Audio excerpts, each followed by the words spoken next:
Ahoj, vítáme vás u podcastu Třikrát silnější. Rozhovory, u kterých si uvědomíte, že jste silnější, než si myslíte. Třikrát silnější proto, že vás podcastem provedeme my dvě. V každém díle dorazí zajímavý host, který je tu společně s námi. Rádi bychom vám totiž umožnili nakouknout do některých zákoutí Spořky. Spořka je totiž plná inspirativních lidí. Lidí, kteří nás dennodenně přesvědčují o tom, že my všichni jsme silnější, než si myslíme. Společné je jim to, že neváhají dělat něco navíc a překonávají své komfortní hranice. Přede mnou sedí usměvavá Kristýna Nestarcová a naproti mě neméně usměvavá Marie Kalkusová.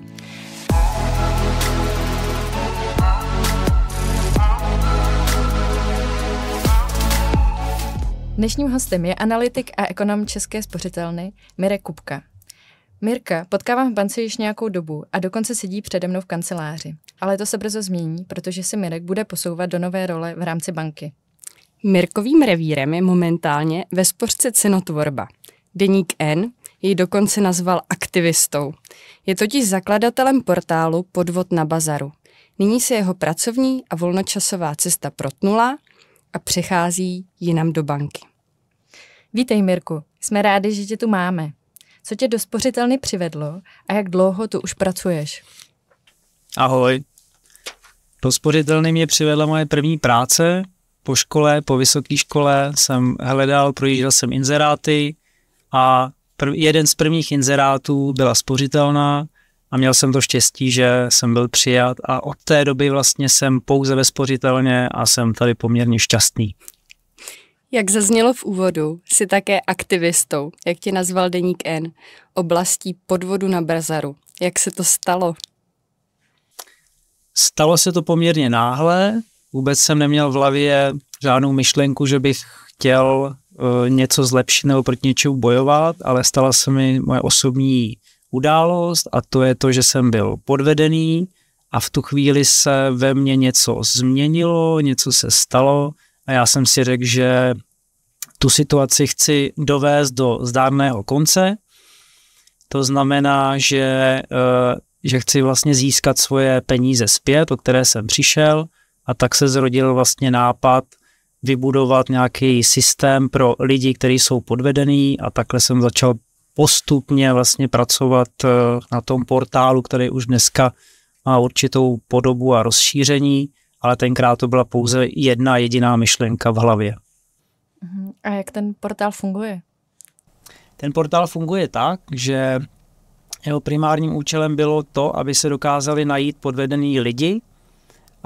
Já jsem vlastně chtěl v tu chvíli, kdy jsem byl podvedený, tak jsem se díval, jestli dokážu najít toho podvodníka a jestli najdu i lidi, kteří byli podvedení, aby jsme se spojili, domluvili spolu, jak dál postupovat, aby nás prostě bylo víc, aby jsme se podpořili. A zjistil jsem, že chybí na internetu nějaký nástroj, který by tady to umožňoval, tak jsem si říkal, že by bylo hrozně hezký vlastně mít možnost někam vyzdílet tu svoji zkušenost na internet a dát ostatním lidem možnost, aby tam vlastně vyhledali ten příspěvek a aby se k němu mohli připojit. Takže ta hlavní myšlenka byla vlastně spojit ty podvedený lidi a to bylo ještě v době, kdy jsem netušil, že to může mít ještě další vlastně rozměry ten portál, což se jako stalo po čase, že když tam začali jako chodit lidi a začali tam hlásit ty podvodníky, tak se tam začala tvořit obrovská databáze a způsobilo to, že tam začali chodit najednou i nepodvedený lidi, kteří se snažili vlastně ochránit sami sebe tím, že před obchodem si ověřovali toho člověka, který mu chtějí poslat peníze.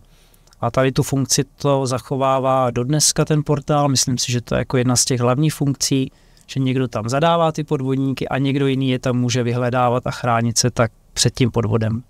V jakém roce si ten portál zakládal? Portál už funguje pro mě neuvěřitelný téměř 4 roky. Mm-hmm. A byly hrozně zajímavý ty začátky toho, když jsme vlastně úplně poprvé spustili tu internetovou stránku, tak já jsem řešil to, že do toho vlastně nechci investovat svoje vlastní prostředky a zároveň jsem věděl, že je potřeba o tom portálu dát vědět lidem. A tak jsem dělal asi půl roku takovou vlastní činnost, že jsem vyhledával sám různý podvodníky, který se pohybují na internetu v různých fórech a sám jsem si je tam vkládal do té databáze, aby vlastně tam to někdo vůbec mohl najít, ale díky tomu se stalo opravdu to, že ten Google si všimnul tady ty stránky, začal to indexovat a začal to těm lidem potom při tom vyhledávání nabízet a postupně se to začalo dostávat v těch příčkách toho Google výš a výš a dneska bych řekl, že je to poměrně jako dobře vyhledatelný, pokud se vám stane nějaký podvod na Bazoši, na Facebooku, na S-Bazaru a zadáte tam nějaké sousloví podvodník a ještě název toho bazaru, tak vám to tam zpravidla vyskočí hned na první stránce. Takže si do toho investoval svůj čas. Myslím si, že to tak musí být vždycky, když je potřeba jako něco rozjet. Tady v tom případě to tak bylo, ale určitě dneska toho nelituju. Mm-hmm. Spolupracuješ i s policií České republiky? Určitě spolupracuju, ale mělo to určitý jako vlastně vývoj, než jsem si jako uvědomil, co s tím portálem se může ještě dít dál, jo, protože mi vlastně jako došlo, že je hrozně fajn, že lidi tam můžou zadávat, vyhledávat, komentovat, ale vlastně jsem si jako říkal, že proč to nevyužít dál, protože ten proces toho podvedeného člověka je poměrně nešťastný v tom, že aby ty svoje penízky dostal zpátky, tak musí ten svůj příběh nahlásit na policii, ta policie to vlastně nějak šetří a když to dopadne dobře, tak je to ještě předané k soudu a vznikne z toho nějaký rozsudek, případně přestupek na městě.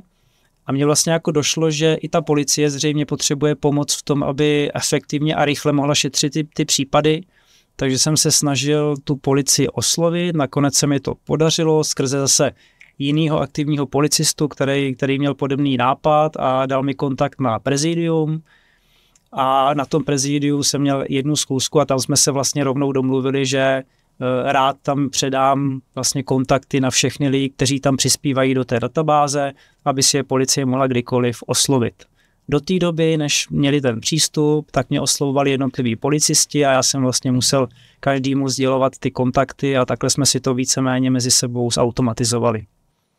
To je úplně neuvěřitelný, že ty si vlastně z nějaký svojí jako špatné zkušenosti na bazaru dokázal přetvořit něco, co pomáhá dalším lidem, nejenom tobě. A zaujalo mě, jak jsi říkal, že jsi tam sám zadával ty podvodníky, z toho museli vycházet i dost jako historky, na co jsi narazil v průběhu těch podvodů, ne?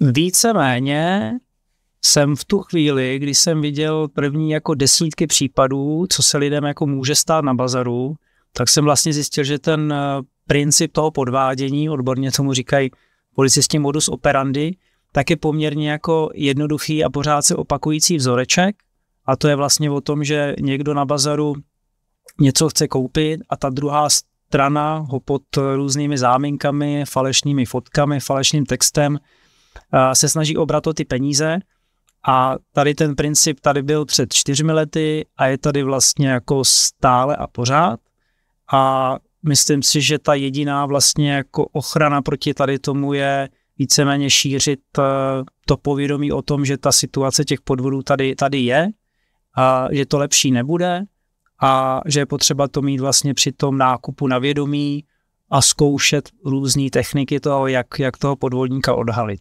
A jaké jsou ty techniky, co bys doporučil našim posluchačům, na co si dát pozor, když nakupují na bazarech? Hele, za mě asi je takové obecné pravidlo, který já si myslím, že je jako velmi silný a platí téměř pro všechny podvody a to je vlastně úplně na začátku, když něco chci od cizího člověka, případně když mě osloví cizí člověk, tak já tomu říkám snížit si důvěru v toho člověka na absolutní minimum a všechno, co ten člověk mi vlastně říká, ukazuje, tak si různýma možnostma jako ověřit. To znamená, když já nevím, nabízí věc a pošle mi k tomu fotku, tak často se stává, že ten člověk to zboží ani nemá u sebe. A pokud si to neověřím, tak to, co vidím na té fotce, tak tomu věřím. Máme to, že jo, ve zvyku, máme to v sobě, koukat na fotky a věřit, že to je pravý. Ale tady je prostě první pravidlo, požádat ho třeba o další fotku, vyfotit to z jiného úhlu, Případně já mám oblíbenou techniku požádat ho o přidání papírku k té fotce, nebo k tomu zboží přidat papírek, vyfotit to s papírkem, na ten papírek napsat dnešní datum a pokud to zboží nemá, tak tady to nemůže nikdy poslat. Jo. Takže to je jakoby jedna z prvních věcí, která může odfiltrovat, řekl bych třeba 80% těch podvodníků. Ale těch věcí je určitě víc, nejde spoléhat jenom na tu fotku, takže je určitě i fajn prověřit si identitu toho člověka, což už je vlastně těžší, on se vydává, že jo, pod nějakým jménem a příjmením a teď je potřeba vlastně zjistit, jestli je to skutečně on, nebo to není on. Jak ty lidi proklepáváš?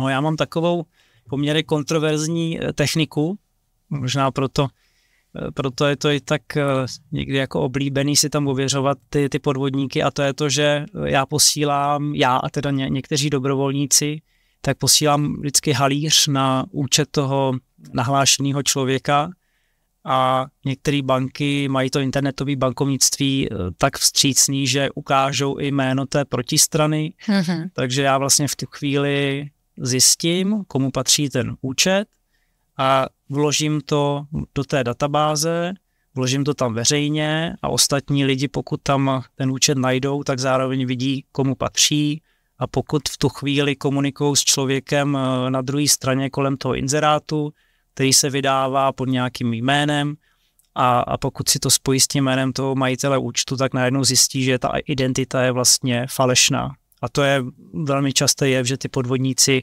se nevydávají pod svým jménem, ale naopak pod tím falešným. Promiň.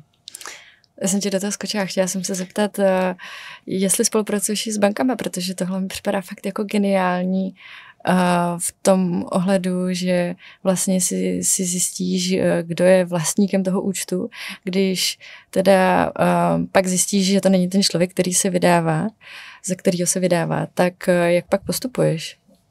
Já to mám nastavený tak, že na začátku, když mi tam přibývali vlastně ty uživatelé, řekněme, tak jsem s nimi jako byl v užším kontaktu a snažil jsem se s nimi jako si psát o té jejich situaci, kam oni to došli nahlásit, jak s tím daleko postoupili s tím případem, ale zjistil jsem, že čím je těch uživatelů víc a víc, tak nejsem schopný vlastně věnovat tu kapacitu té komunikaci s těma lidma, takže jsem začal dělat takovou formu spíš jako obecných návodů, co ten člověk může udělat potom, když je podvedený, takže jeden vlastně z těch věcí nebo z těch funkcí toho portálu je i taková, že když tam někdo nahlásí svůj první příspěvek, tak mu přijde okamžitě vlastně obratem e-mail a v tom e-mailu má zhruba 3 kroky, co má udělat vlastně potom, co byl podvedený. Jeden z těch prvních kroků je, který vždycky doporučuji, tak je dojít na tu policii, protože tam to všechno vlastně jako začíná a to je i cesta k tomu úspěšnému konci. Bohužel většina těch lidí na tu policii nedojde, protože to vnímá jako nějaký svůj čas, který tomu musí věnovat a protože ty některé podvody jsou poměrně malý, v řádech stovek korun, někdy i desítek korun, tak bohužel to i skončí u toho, že nikam vlastně nedojdou a ten pachatel takhle díky tomu jako nebude potrestaný. Takže si řeknou, že to nestojí za to. Myslím si, že se to v nich určitě odehrává. Děje se taky to, že se ty lidi stydí za to, že byli podvedení? Myslím si, že se stydí. Já jsem se osobně taky styděl, když jsem byl podvedený a musím říct, že bylo pro mě velmi těžké na tu policii jako dojít a přiznat si tu situaci, že jsem byl v úzovkách jako hloupý a nechal jsem se podvést. A už jsem to absolvoval 2krát, já jsem byl 2krát podvedený, po druhý už to bylo lepší než poprvé, ale měl jsem tam pocit toho studu. Pak jsem zjistil, že ten pocit ještě se umocňuje tím, že některý lidi na Facebooku, když vy sdílíte třeba svoji zkušenost s tím, že jste byl podvedený, tak často ostatní lidi reagují takovým tím chytrým způsobem, že ještě toho podvedeného člověka znova řekněme jako zostudí tím, že mu řeknou ty jsi hloupý, ty jsi se nechal jako podvést, jo, což je hrozně jako škoda, protože mám pocit, že bychom jako měli naopak je ty lidi motivovat k tomu, aby se to nebáli sdílet, protože to pak podle mě vytváří právě to obecné povědomí, že tady to riziko těch podvodů tady je. A Mirku, ty říkáš, že jsi byl podvedený 2krát. Jak se to stalo a dokázal by si zhodnotit, jak se ty podvody mění v čase? No, stalo se to, řekl bych, úplně běžně, jako se to děje teďka. Mě ta znalost toho, že mě někdo může podvést, tak mi vlastně úplně chyběla. Takže já jsem jako vstoupil do toho obchodu na bazaru, řekl bych už po několikátý, protože jsem do té doby běžně kupoval věci, všechno klapalo a najednou při další koupi se stalo to, že to zboží po zaplacení peněz nedorazilo, ten člověk přestal komunikovat a já jsem v tu chvíli jako zůstal v tom vzduchoprázdnu, začal jsem zjišťovat, co se děje, až jsem teda zjistil nějakým hledáním, že těch podvedených lidí je víc a že jsme byli v tu chvíli jako podvedení a to bylo to první uvědomění, že se něco jako tady, že se mi něco stalo. Jo, a to je jako ten důležitý okamžik, kdy je ta čas na tu akci toho člověka, jestli vlastně něco udělá, nebo to zůstane jenom u toho studu a ještě to třeba nikomu ani neřekne. Jak se to vyvíjí v čase ty podvody, to, na co já se zaměřuju, na ty bazarové podvody, tak ten způsob toho podvedení je furt stejný. Je to o tom, že spoustu lidí jako o tom riziku neví, takže se jim to děje a dít se jim to bude dál. Ty lidi, kteří podvádí, tak to pro ně není nic složitýho, protože využívají jenom svůj notebook, telefon a přesvědčovací schopnosti, ale co určitě zlepšujou, tak je určitý způsob, jak zlepšit tu důvěryhodnost těch lidí, takže oni už ví, že lidi rádi třeba reagují na to, že slyší možnost zaslání věcí na dobírku, tak už třeba v inzerátu falešně nabízí, že jsou ochotní to poslat na tu dobírku, ale potom se třeba vymluví v průběhu toho rozhovoru, že teď to zrovna na tu dobírku nejde, takže jestli by jim třeba poslali něco dopředu, nějaký peníze, takže oni zkouší vlastně zvyšovat tu důvěryhodnost různýma věcma, který ví, že na ty lidi působí. Máš pocit, že je nějaká jako cílovka, na kterou ty podvodníci míří? Já když jako budu mluvit z vlastní zkušenosti, tak ve chvíli, kdy jsem prodávala nějaký věci jako máma, tak se mě těch podvodníků z té druhé strany ve smyslu něco koupím a pošlu ti tam kurýra, DPD a podobné věci objevilo hrozně moc. Dokážeš to nějak zobecnit, kdo je ta cílovka, na kterou ty podvodníci míří? Myslím si, že když ještě nebyly rozvinutý různý typy podvodů a zaměřovali se spíš na ty lidi z těch bazarů, tak to schytali právě ty lidi, co chtěli ušetřit a nakupovali na bazarech. A teď si myslím, že tak, jak se rozšiřují další typy podvodů, typu, že volá falešný bankéř nebo nějaké jako investice, tak tam si myslím, že už se zaměřují i na ty lidi, kteří ne, že by chtěli ušetřit, ale kteří by chtěli i vydělat a to už jsou třeba lidi i movitější. Takže myslím si, že teď ty nálety jsou, řekněme, jakoby plošnější na celou škálu lidí, protože to ta doba i technologie umožnila to takhle dělat. A máš mimo odhalování podvodníků i nějaký další koníčky? Nebo je tvoje volnočasová aktivita, která zabírá tvůj veškerý čas?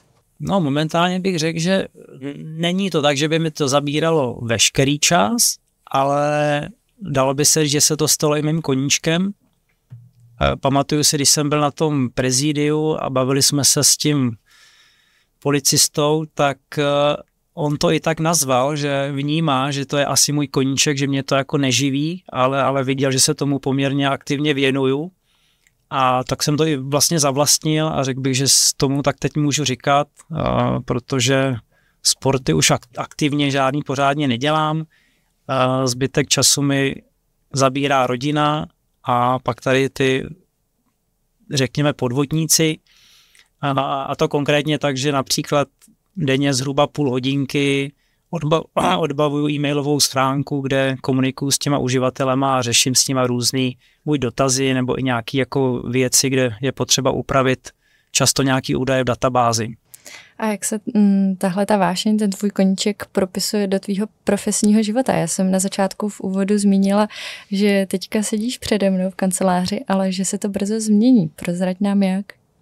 Určitě rád, Stalo se mi, a možná bych řekl jako blesk z čistého nebe, že jsem měl možnost se bavit s kolegyní ze spořitelny, která si vlastně všimla toho, že tady existuje ta databáze těch podvodníků a zabývala se tím, jestli by bylo možné nějak využít pro spořitelnu a oslovila mě vlastně tady s tím záměrem, tak jsme se chvilku jako o tom bavili, jak by to šlo a nešlo. A pak se vlastně úplně náhodou zmínila o tom, že budou hledat do týmu nového člověka a já jsem si řekl, že je to vlastně něco, co by bylo fajn vlastně zkusit, protože kdybych to neskusil, tak bych si potom asi kladl otázku, jako proč jsem to neudělal, tak jsem ji oslovil a po několika jednáních jsme se vlastně domluvili, že do toho půjdu, což pro mě znamená, že řekněme změním obor o 360 stupňů. Co ti to dává? Já mám pocit, když o tom mluvíš, že je to takový tvoje poslání, že to je takový něco, co tě baví, ale zároveň ti to třeba do budoucna bude živit dál. Tak co ti to dává mimo pracovních výzev? Tak já tam mám takovej mentální jako vývoj v tom, jak vnímám jako celou tu aktivitu za ty 4 roky. Na začátku to byl jenom nápad to vůbec jako zkusit, jestli to bude fungovat, jestli to někdo najde, jestli to někdo bude využívat. Pak se ověřilo díky počtu těch podvodů, že to smysl má, že to má ty uživatele, že bohužel teda podvedených je fakt hodně a zároveň mi to programoval můj synovec. Bohužel pro něj to bylo blbý v tom, že já ho moc neplatím, takže pro něj je to taky takový koníček. Takovej vynucený od strejdy, jo? Takovej vynucený, ano. Rozvojový. Vynucený od strejdy a on ale na to koukal trošku jinak, jo? On na to koukal tak, že ale my tady něco jako děláme, dáváme do toho čas a my bychom to taky mohli nějak jako zpeněžit, monetizovat. A já mu říkám, ale to ne, tohle má jako pomáhat těm podvedeným, jo? A jsem teda rád za to, že to u toho zůstalo, protože myslím si, že celý ten projekt mi to jako hrozně moc vrací, protože vidím ty lidi, jak reagují, když mají možnost vlastně se spojit s těma ostatníma lidma, mají možnost se vlastně vyzdílet ty své zkušenosti mezi sebou a vzájemně se třeba podpořit v tom, aby udělali ten první krok, jak jsem říkal, že je potřeba to někam jít nahlásit na tu policii. Jo. Tak když je člověk zavřený ve své bublině, tak se stydí, ale když je tam 10 lidí, kterým se to stalo, tak se poměrně jako hezky domluvají k tomu, aby ten svůj případ řešili dál. Takže mně se líbí, že tohle to funguje a pak teda ty lidi sami jsou schopní ocenit to, že takovýhle možnost toho prostoru, který jim pomáhá tyhle ty věci řešit, tak tady je a dávají to najevo, někdy to napíšou, někdy to někde vyzdílí a pak, co je hrozně hezký, tak to sami propagujou na sociálních sítích typu Facebooku, kde jsou i specializované skupiny na podvodníky a tam mě vždycky jako těší, že někdo prostě řekne, hele, tady jako portál, kde můžeš dělat to a tam to zadej ty podvodníky, tam ti třeba pomůžou, tak to mě jako moc těší. A jste i aktivní na nějaký jako sociální síti, že byste měli třeba účet? No aktivní, tady jsem asi jako největší brzdou já, protože já jsem zamrznul na Facebooku a zaregistroval jsem, že už existují i jiný sociální sítě, že jo, typu TikTok a ten Instagram. Takže já jsem zůstal na Facebooku, stránku na Facebooku nemáme, protože nemám kapacitu to tam propagovat a starat se o to. Jsem rád, že existují právě ty skupiny, kde ta propagace jako běží. Zkoušeli jsme i Instagram, kde jsem pochopil, že zase je to o tom tam dávat aktivně příspěvky a zase by to bralo nějaký čas, takže tam zatím aktivní nejsme. Ale hledám vlastně, a to by bylo super někoho najít, nějakého začínajícího youtubera, který by to dělal rád, aby nás třeba hezky zpropagoval. Což je výzva pro naše posluchače, jestli je mezi vámi někdo, koho by zajímalo tohle téma a šel se svým obličejem na YouTube, tak pište. Jak tě mohou naši posluchači kontaktovat? Tak najdou mě na interní síti a pokud zabrouzdají na tu stránku podvodnabazaru.cz, tak je tam kontaktní formulář a můžou mi tam napsat vzkaz, dotaz, námět, cokoliv budou chtít. Všem odpovídám. Tak možná ještě předposlední otázka. Nakupuješ ještě na bazarech? Neodradilo tě to? Nakupuju, ale fakt jsem změnil ten přístup toho, jak na to teďka koukám. Jak jsem řekl na začátku, vidím inzerát a nastavím si v sobě, nevěřím textu, nevěřím fotce. Chci po těch lidech doložit spoustu důkazů a musím říct, že jednak se mi daří odfiltrovat ty podvodníky, protože oni vlastně nedokážou vyhovět těm požadavkům. A zároveň teda jsem zjistil, že i některý zřejmě poctiví lidi nejsou ochotní dát některé údaje, aby ověřili tu svoji totožnost. A já vlastně na to už reaguju, takže radši do toho obchodu nejdu. I když vím, že můžu asi přijít do nějakou super nabídku. Tak jo, naše, doufejme, do budoucna tradiční otázka. Kdo tebe inspiruje v rámci spořitelny? Koho bys rád v podcastu 3x silnější slyšel?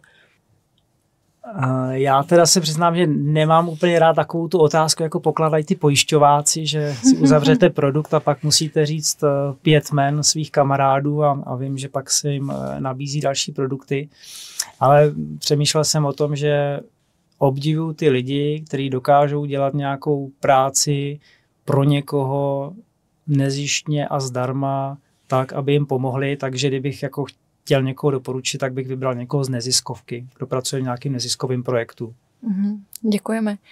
A než se s tebou ještě, Mirku, rozloučíme, tak co bys vzkázal našim posluchačům?